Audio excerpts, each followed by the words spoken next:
umut beslersin, büyütürsün içinde. Sonra yağmur yağar, yitirirsin her şeyi, kahrolursun, hep ağlarsın, haykırırsın ama duyuramazsın. Baharım gelmezse gönlüme,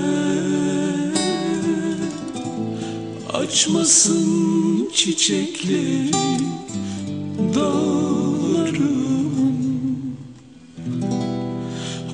Güneşim yemyeşil gözlerinde,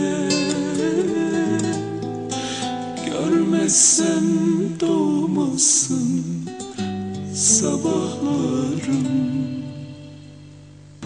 Baharım gelmezse gönlüme,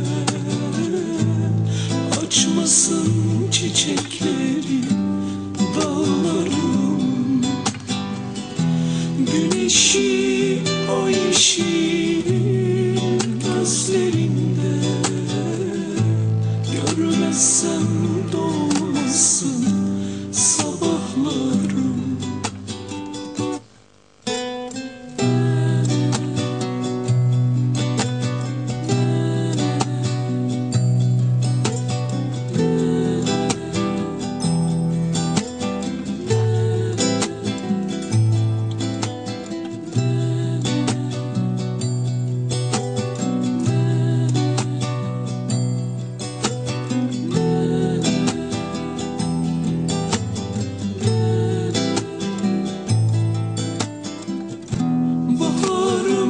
Gelmezse gönlüme,